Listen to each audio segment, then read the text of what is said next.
3 essential social skill tips to improve socialization when communicating. Hey guys, it's Anna. Welcome back to my channel.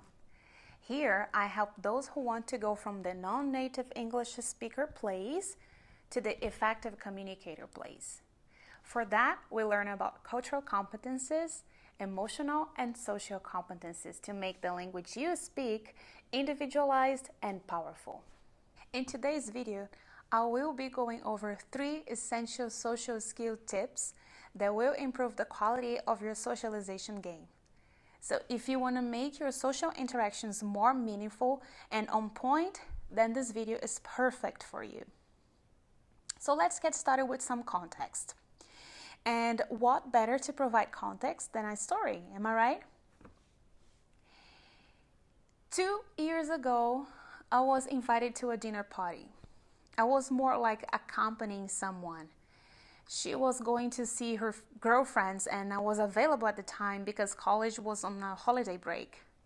So we got there in the evening and we talked and waited for the other guests, and eventually they arrived.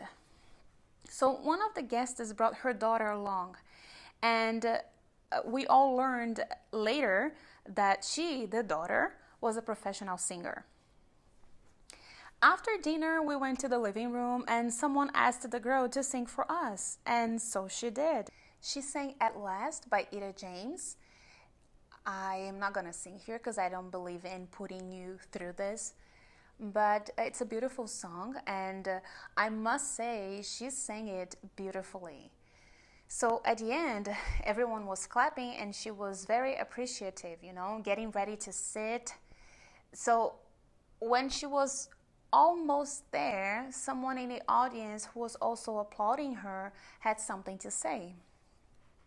So the lady went, "Yeah, I think you can sing very well, but I thought you were kind of pitchy in parts of the song. And some other parts of the song, I believe you sang in the wrong tune." So awkward silence, right? And awkward silences are usually related to social interactions gone wrong or with lack of social awareness from the people involved in that communication exchange.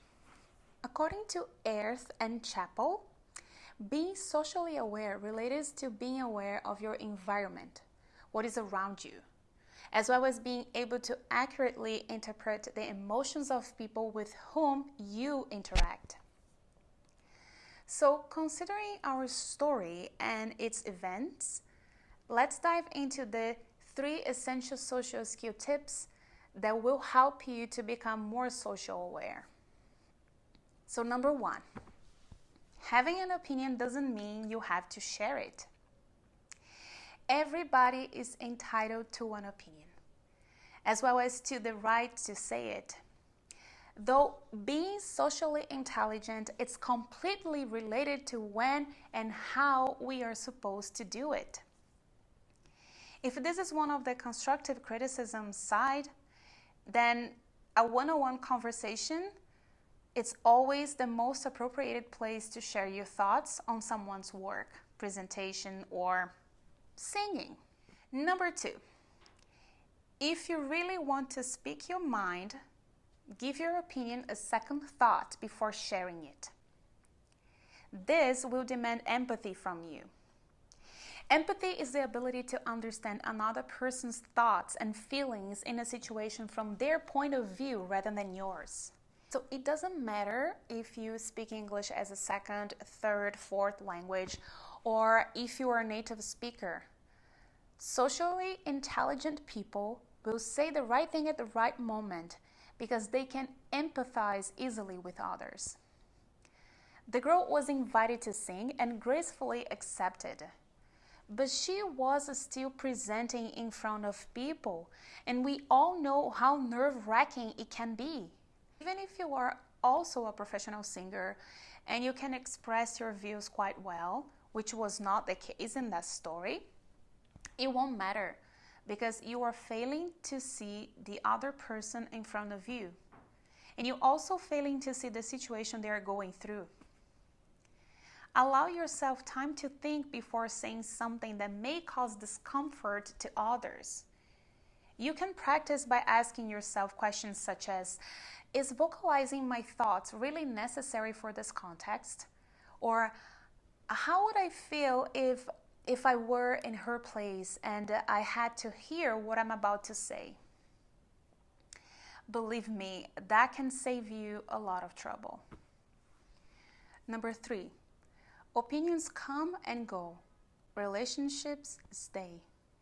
This one is about respect. Because there were no rude words spoken, simply a misplaced message.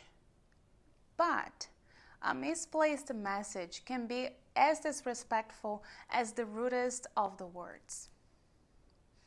No one wants to be around or will feel free to be who they are and share their talents and their thought if they are not going to be respected.